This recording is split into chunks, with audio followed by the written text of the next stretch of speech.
Halo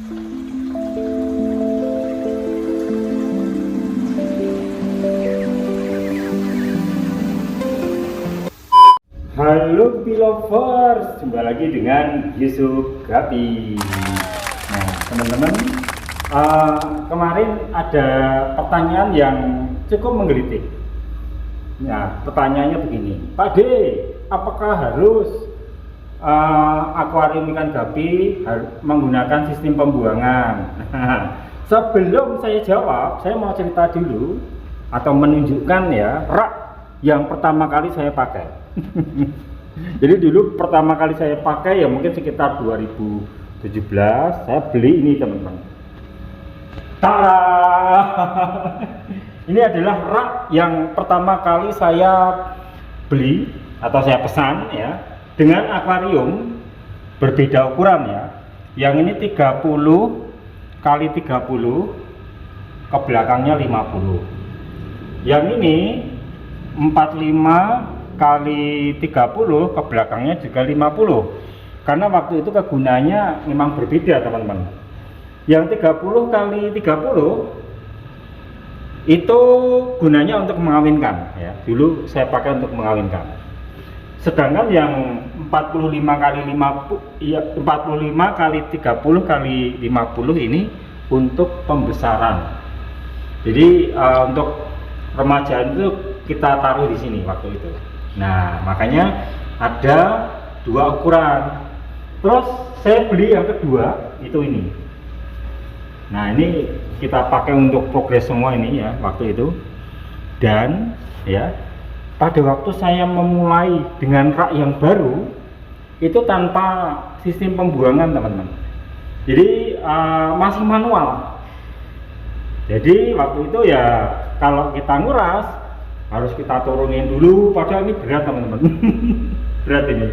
Kita turunin, terus kita cuci, habis itu selesai kita masukin lagi. Nah, saya sekarang mau menjawab ya pertanyaannya. Haruskah rak ikan gapi untuk akuarium ikan gapi menggunakan sistem pembuangan? Nah, itu begini. Jadi tidak harus jawabannya, karena sesuai kebutuhan teman-teman. Pada waktu saya hanya memiliki dua rak tanpa menggunakan sistem pembuangan, walaupun harus angkat junjung akuarium, itu masih bisa kita kerjakan. Artinya masih ada waktulah ya untuk menangani dua rak tersebut. Sehingga waktu itu ya belum pakai sistem pembuangan. Untuk hitung-hitung untuk olahraga lah. Daripada kita pulang kantor bengong, nah itu kita cuci akuarium. Nah sekarang kalau dengan jumlah akuarium yang segini banyaknya, semuanya dengan sistem pembuangan, tentu sudah tidak mungkin teman-teman. Jadi tuntutan untuk kali ini kita menggunakan sistem pembuangan itu tuntutan. Jadi memang harus ya supaya pekerjaan kita lebih mudah. Nah nanti kita praktekkan ya bagaimana cara kita menguras ya. Tapi sebelumnya kita ambil ikannya. Jadi kemarin ada albino metal snakeskin redleaf itu kan banyak. Ini tinggal satu pasang. Jadi ini kita pindah. Nah ini albino metal snakeskin redleafnya tinggal satu pasang ini yang kita jual. Ini kita ambil dulu, ini core-nya agak sobek ya. Nah ini kita ambil, kita taruh sini, nanti kita pindahkan ke tank yang lain yang isinya sama ya. Nah di sini itu ada AMSSRL juga, kita pindahkan ke sini. Nah, bisa tekan di sini. Nah, jadi akuariumnya tadi kan sudah kosong. Jadi kita akan kuras. Nah, kurasnya itu ini. Jadi di sini kan ada dua kran ya. Di sini ada dua kran. Ini kran yang dari tandon yang sudah kita masak, kita olah selama 3 atau 4 hari. baru bisa kita pakai. Sedangkan yang ini kan yang langsung dari perumahan ya, ini dari perumahan. Nah sekarang kita menggunakan ini ya, ini kita hidupkan, terus kita pakai untuk menguras ya, kita cuci bersih akuariumnya. Sebelumnya kita nyari dulu kawatnya, kawat baja. Nah senjata kita cuma ini teman-teman, senjatanya ini. Coba dilihat di sini di bawah atau di dasar akuarium udah banyak sekali lumutnya. Jadi memang ini sudah harus dikuras ya, karena kalau nggak dikuras lama-lama pemandangan kita jadi nggak enak ya, karena kelihatan kotor. Nah langkah pertama ini ada stop keran di sini, coba diperlihatkan Mas, lihat ada. Nah ini kita buka 1 2 3. Nah dilihat ya. Nah pada waktu kita membuang kotoran, bawahnya itu dilihatkan. Nah bawah yang batu itu, bawah batu. Nah pada waktu kita membuang air, maka air itu akan turun melewati batu-batu di situ, di filternya itu, sehingga batu-batunya itu atau under gravelnya itu sekaligus tercuci pada waktu kita membuang air ini.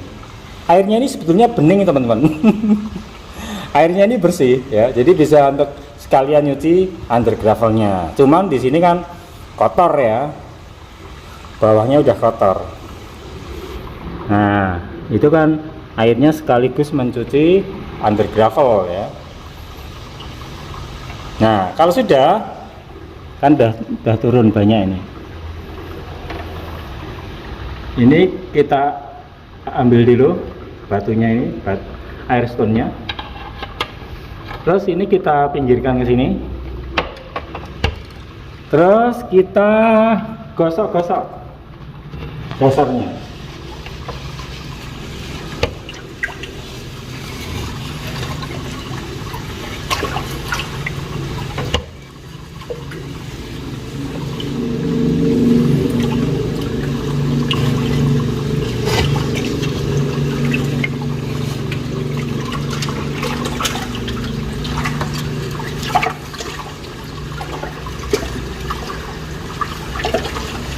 Jadi kita sikat bersih bagian dasarnya.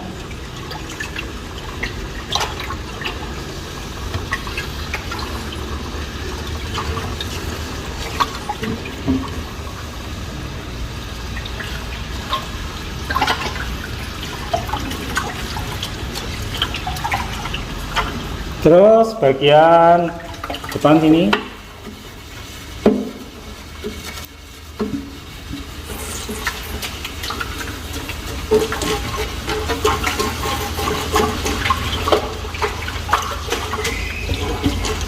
sisi samping juga, sisi dalam kita bersihkan semua ya.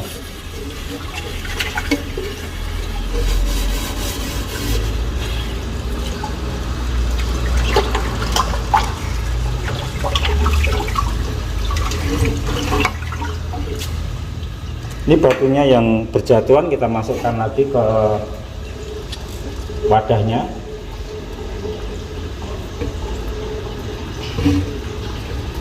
Nah ini masih ada batunya. Sekarang kita bilas pakai air ini ya. Nah ini kita bilas.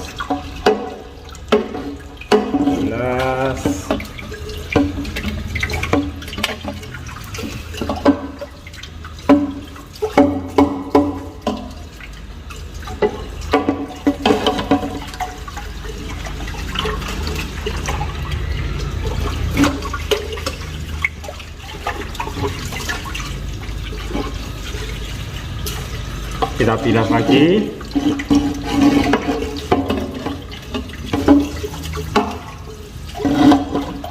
Nah jadi sekarang udah selesai, tinggal kita menggelontorkan air yang ada di dasarnya ini untuk turun semua sambil membawa kotoran ya.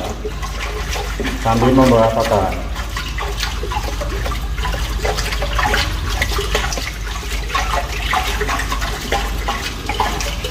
Jadi nggak susah teman-teman.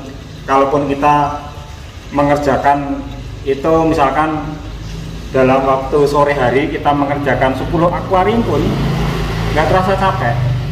Jadi intinya kalau kita kuras-kuras tanpa angkat junjung akuarium itu kan nggak akan capek. Cuman bilas-bilas gitu aja kan, cuman nggak seberapa tenaganya. Nah ini kan udah selesai. Ini kita matikan dulu ya, kita matikan. Kemudian ini kita taruh lagi di tempatnya. Terus under apa ini air stone-nya kita tempatkan di tempatnya. Nah itu airnya masih turun sih ya, airnya masih turun. Nah sekarang kita siapkan airnya, kita ganti ya.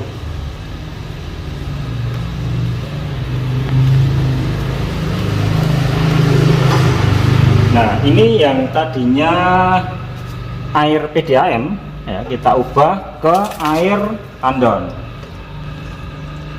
Nah ini kita ubah ke air tandon, kita hidupkan. Nah sekarang kita pakai untuk ngisi akuarium yang sudah kita kuras tadi.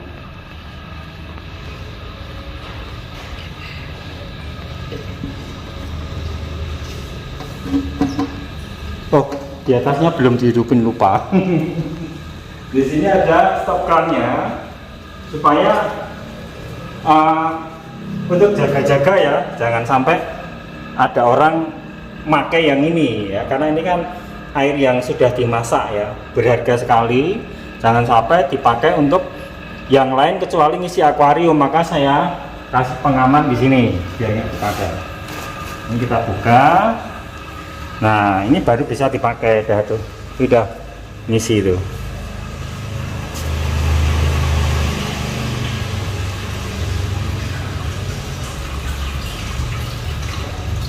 Nah ini kita tutup ya, stop krannya kita tutup. Nah itu nanti akan ngisi ya, karena ini masih penuh. Jadi kalau tandonnya masih penuh itu kadang malah kayak gini teman-teman, karena terisi udara pipanya, jadi agak susah. Nah jadi sambil nunggu ini paling kira-kira 1/4 jam ya, nanti akan penuh dan langsung bisa kita pakai untuk diisi ikan yang lain. Itu ya teman-teman ya, cara kita menguras dan pentingnya sistem pembuangan pada akuarium ikan gapi. Sampai jumpa lagi dan salam ngobrol.